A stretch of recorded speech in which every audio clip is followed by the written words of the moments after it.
What's going on, everybody? Another nightly recap here with the WNBA Outlook recap. Sorry, I got to make sure that's clear. That is Raymond Lyons. I'm Wilson Tarpeh Jr. Three games on the slate tonight as well. Let's go ahead and get started. So the very first game of the night, Phoenix and Indiana. We've been talking about Phoenix for a little bit, but the Fever, they came away with a 106-100 victory. The Fever shot 51.4 from the floor. They hit 9 threes as a team. Candace Dupree, 23 points, 9 boards. Tierra McCowan, 20 points, 13 rebounds. The Mercury shot 49.3 from the field. They also hit 9 threes. Brittany Griner, 23 and 7. Bria Hartley, 26 and 5. This one, it was an up and down game. Not a lot of defense played in the first half at all. The Mercury did a solid job of closing the gap in the third quarter. They went down 12, and then Bria Hartley really got going.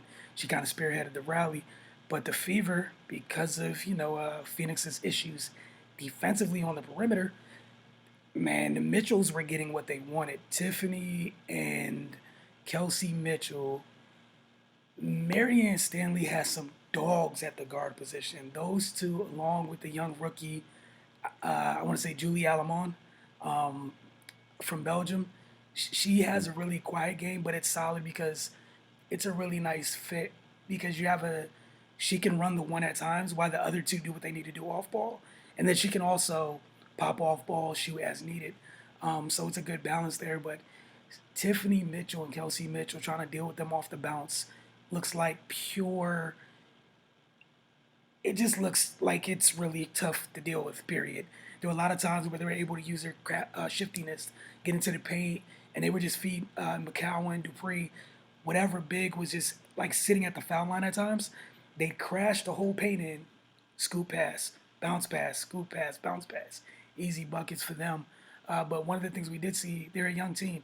They did some young team stuff late in that game, where a more veteran team would have more composure, but that's what that's part of being a young team, right? You expect some of those type of issues. But what did you think of that game, Ray? Um, it I didn't expect it to go that way. To be perfectly honest, I don't. I know it's 2 games in, but um, we might want to start flashing a warning signs for Phoenix. Mm, I'm just saying, like, just based on how they looked the first 2 games. Like I said, I know it's early, but you would expect um, a team, with their roster construction and players of their caliber to look a little sharper, especially on the defensive end. On Over the weekend, they got blasted by the Sparks, and then they give up 106 today. So I'm sure they're going to go to the drawing board and try to figure things out. Has had some bright spots on offense with Brea Hartley. Um, I know Skylar, she's coming off a year of not playing, so she's probably got to get her sea legs back up under her. BG's doing what BG does, but they got to figure that out. As for Indiana, they look pretty good, especially coming off. Both of these teams are looking for redemption, yep. but Indiana looked pretty good considering what happened to them on on Sunday. Um, but yeah, but you know they're still missing Erica Wheeler, Yep. Yeah. so that's going to add another dynamic to them when she comes back. I think Coach Stanley, she's in a pretty good spot. She knows what to do. She's got a lot of experience in this league, and once they get to full strength and they get rolling, they could be a surprise. They weren't one of the strongest teams last year, but there's a there's a renewed energy around them. So yeah, just excited to see how they get down moving forward. Yeah, and I think one of the other things we see, obviously not saying that's Coach T's offense or whatever. Coach Stanley knows what she's doing, but it's similar in the regard where their spacing makes it so much easier for the Mitchells to attack lanes the way that they did tonight.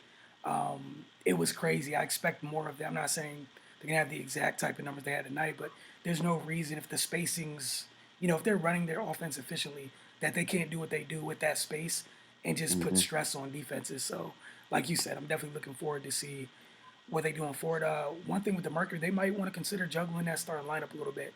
Maybe you need a little bit of Yeah, a jolt To be honest. And like, we've all talked, you, myself, Cardell, just with Skylar. I get, we talked with some of these players, in these newer situations, some people trying to fit in the first game or whatever.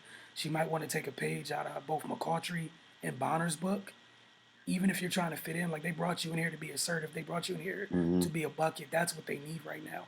Like obviously, Bria Hartley is still growing, and she hasn't really got to the probably the place some of us expected her to go yet. Right. But we saw tonight what she's able to do because of she's always in attack mode, and that changed things for Phoenix tonight because they were playing another team with a bunch of guards that were in attack mode. I also like Belena Smith tonight, providing some damage from long range. But yeah, with Phoenix, you just got to figure it out, man. Even if it's something where you got to bring DT off the bench at times until later in the season. Do what Hmm. you need to do because one of their lineups when they were coming back, I don't think Skylar or DT was on the floor. It was Yeah. Bria, Griner, I think Elena Smith, Sophie Cunningham, and I think Brianna Turner. So Mhm.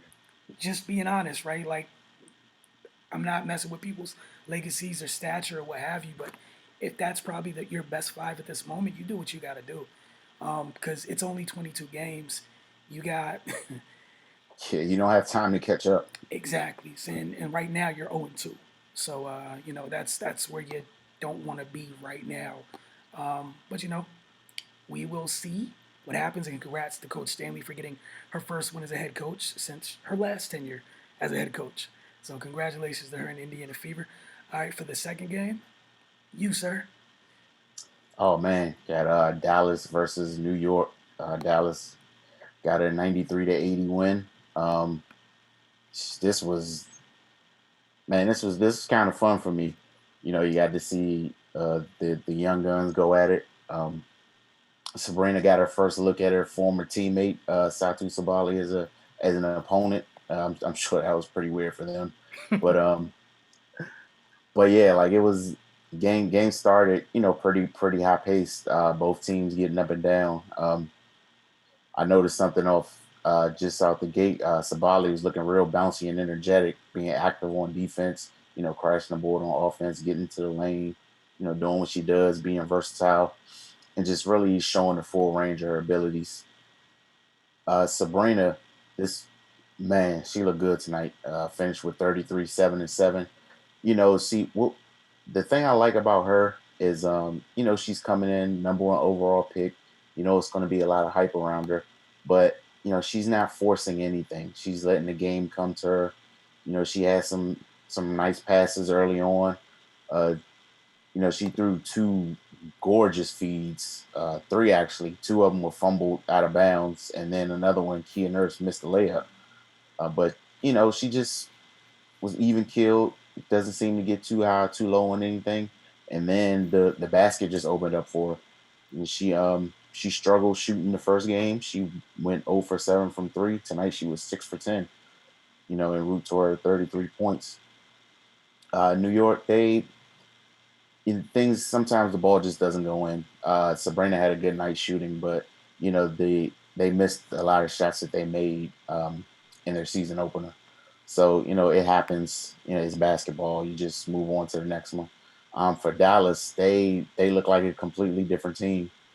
I like how they came out. Enrique wasn't aggressive as always. Shot selection was a little erratic to begin with, but she settled down. Started getting into her groove and getting to her spots, and doing what she does.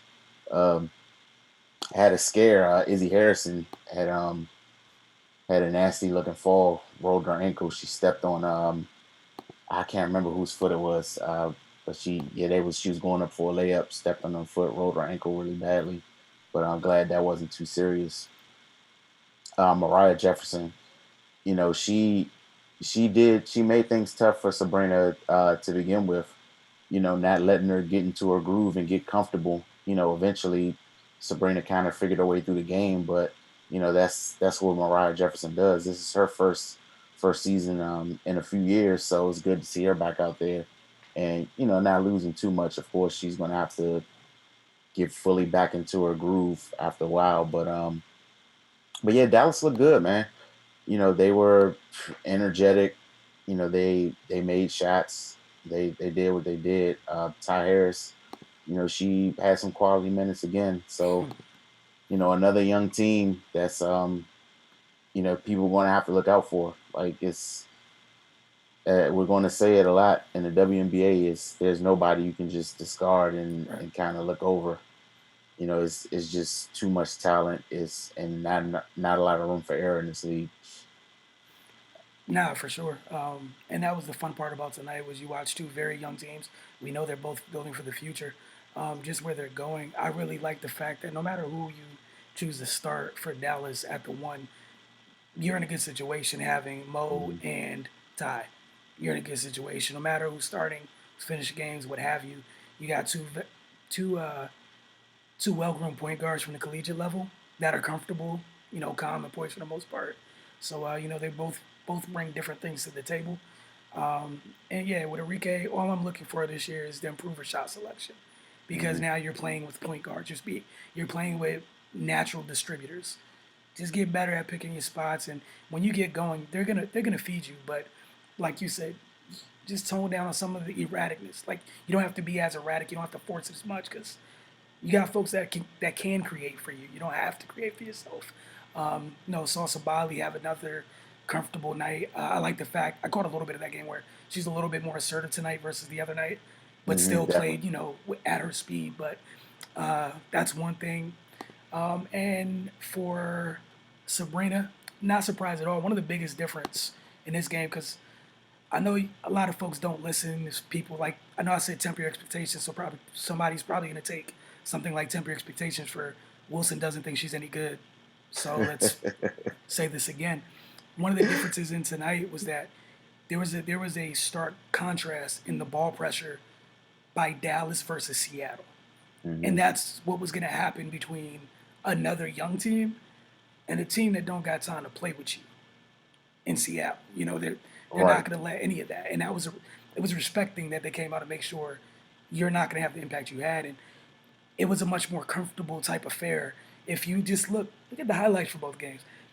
She wasn't badgered the way she was tonight versus Seattle, because that's Dallas is another young team. Talk about the Fever earlier.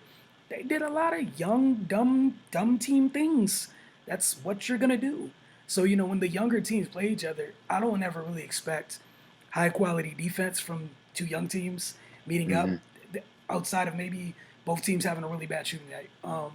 Because that's just what it is.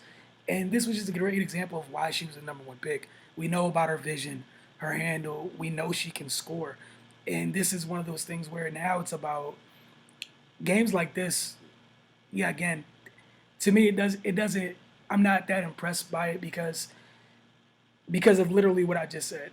Now it's about Right. getting comfortable when the good teams start trapping you and bothering you, so you can still have that similar impact. Another thing, like you said, with some people dropping passes when I it's hard to get used to a point guard that to a distributor that sees everything. It's one of Mhm. those things we're used to playing, and sometimes you run hard, then you stop running, and then with people like that, guards like her, you need to keep your head on a swivel, even when you don't think you're seeing, she sees you. So that's going to be something they get used to as well out there. But one quick thing on Sabrina, she is currently the sixth. I'm sorry, she's the first rookie in Liberty history and seventh in WNBA history to have 35 and 5. Mm. Yeah. So I expect many more accolades like that. Oh All I'm yeah. simply saying is this every night is not, what's the right word? You should not expect this every night. The other Right. 11 Yeah. teams in Yeah. the Yeah. league are not about to let this happen every night. But she is fully capable. Do not, again, just I know folks don't listen these days, so just sharing this once again. Hell of a night for her. And then next step is Uh, just getting the folks to go with you. Getting your teammate to go with you, and that's part of it. Like Dallas is gonna go through that. Washington's going through it. Not Washington's going through it. Atlanta's gonna go through that to some regard. They got a couple more vets, but when you take people in the top five in a 12-team league, you expect them to be difference makers like right now. right. Yeah. You Yeah. know what I'm saying? So great night for her. Gonna like you said, keep your eyes on all these young teams, man. It's gonna be fun the rest of the way out because, like you said, none of these veteran teams can come in here and play around with their food. The young team, they can get you out of here. Look what happened to Mhm. Phoenix tonight.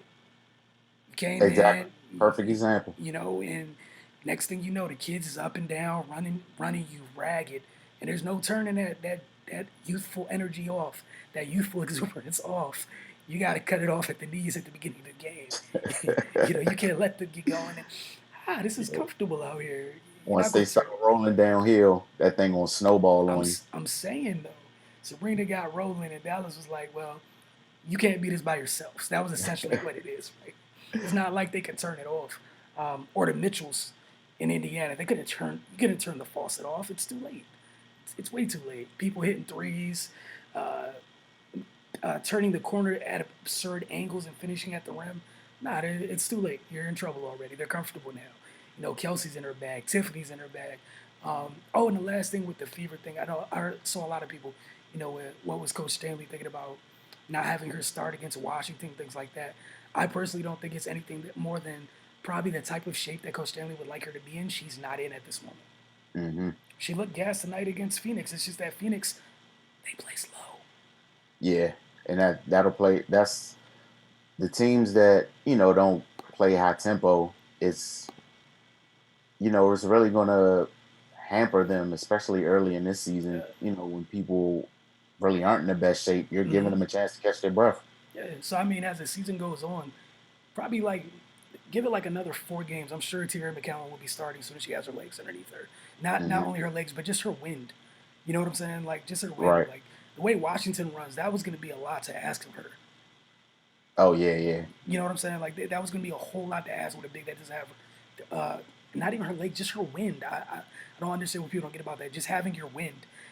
If you don't have it, like if your first wind is like 70% there, you're not even catching the second one. All right, it's gonna be a long night for you. All right, on to the last game of the night, which the Aces bullied the Dream. They got them out the way. There's not another way to say it, really.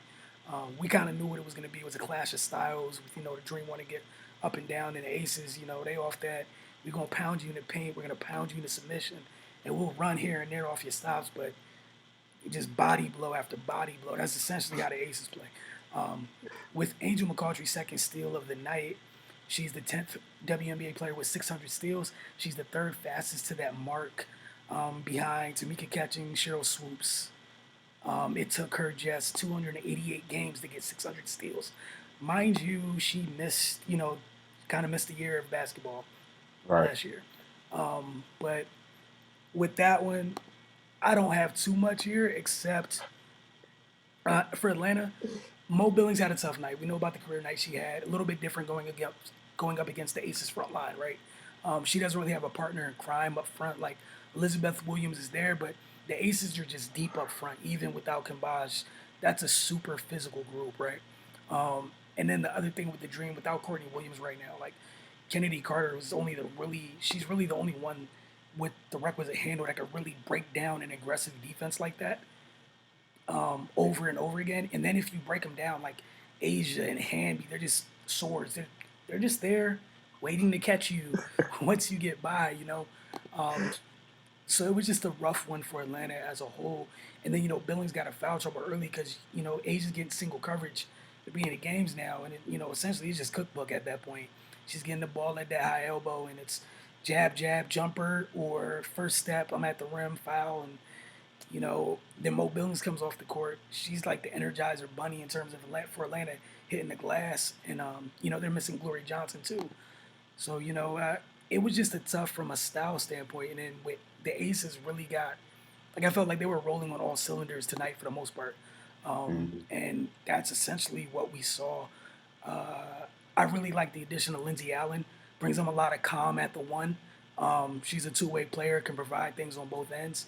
And what did you think of that game? Man, you opened up with it. Styles make fights, Yeah, yeah, and the Aces they were just able to execute their plan better, and they stuck to the script. The first half they had 30 points in the paint, dude. and they just continued to pound them and bully them, and just Atlanta just wore out. after a certain point, it's similar to a boxer going to the body in the first few rounds. That's money in the bank. It eventually wears on you. Um, Atlanta, they were keeping up at from the get go. Kennedy Carter started fast again. She had 10 points in the first quarter, but it's her tank started to get on E after a while. She came back. She got her breather at the beginning of the second quarter. Then Mhm. when she came back, she just couldn't generate the offense. You brought up Monique Billings' early foul trouble. She when she came back in the game, she couldn't find her rhythm back, and the Aces were just rolling at that point. So yeah, it just started okay, got bad, then got worse. Pretty And much. Asia had 21 and 11. Um, Dearica Hamby, 20.7 boards. Angel McCarthy only played 15 minutes, had 12.7 boards. One of the things I wanted to highlight, wanted to make sure I wanted to share with you guys is how much Angel McCarthy has changed the Aces. She kind of does the fact that she's a do-it-all forward, right? We know she's a bucket, but so many times with like you just heard me say, she had 7 rebounds. The fact that she could get the ball off the glass and bring the ball up, and you have to honor her as the very dangerous scorer that she is. Oh, so many times she was able to create easy drop-off passes to Dearica Hamby or Age or anybody else running with her because the first thing on your mind is Angel McCautry has the ball coming downhill. And that's the first thing you're worried about. And you're like, stop that. The other thing is, how they're like continue to bully. It's yet another person that can post people up. And even though she's not a four or a five, you're a couple times she gets up with guards on her. That's food. You end up with other threes on her. She takes you in deep water and then she faces up, and that's a whole different. The stuff she has in her bag versus what Asia has in her bag facing up are two totally different things because they're two totally different positions. right, So just I love what the impact she's had on the Aces on both ends of the floor. And Kayla McBride still even hasn't really gotten going for real either. And they're this efficient offensively. It's kind of scary. yeah. I mean that Asian Angel duo look pretty good, man. And then of course they're missing Cam Age, but with her not there, that just fully unleashes Asia, and then it creates space for McCarthy to drive and have cutting lanes. Yeah. And Angel has more. I'm sorry, Asia Wilson has more space to operate. So I mean, yeah, they're missing a huge part of their team, but it's still crazy how good they still are without that. Yeah, it's kind of So, similar to the thing with Washington and the fact where you're missing hmm a really good post player or whatever, right? Or a couple good post players. But what you gained in their absence is you get to play so much faster now.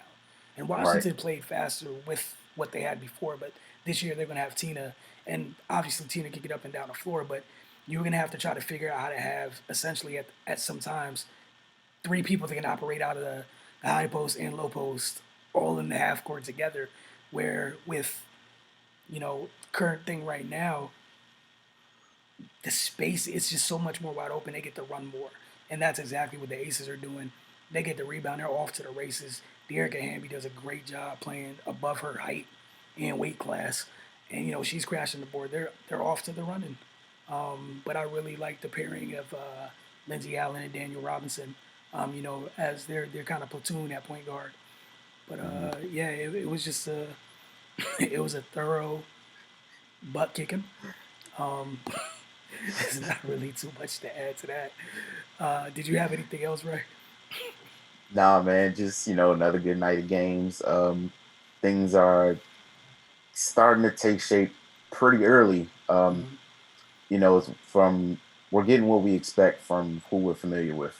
Yeah. Um, some other teams still trying to figure it out, and and they will eventually. But those are mostly teams that had a lot of moving parts over the off season. So of course, there's going to be a period of transition and and rearranging going on there. But man, I just keep thinking of what this is going to look like 10, 15 games down the road and how competitive it's going to be. So Oh yeah, yeah. I'm excited. It's gonna be nuts, man. Because the other thing is how the teams that are getting ahead, like we saw tonight with the Aces. You get leads like that in these types of games. You get the rest folks. They're in the Hmm game. Um, and then even it's fun watching how different coaches are managing the minutes early while you're still trying to win, but you're still trying to think big picture because you know Right. everyone's not exactly in tip-top shape at this moment as well. So it's just fun watching all these different parts of it. I want to thank you guys for hanging with us. We'll see you guys this week. Don't worry. This is a yeah, it's a nightly occurrence. So I hope you guys enjoy the WNBA action like we did tonight, and we will see you very very soon.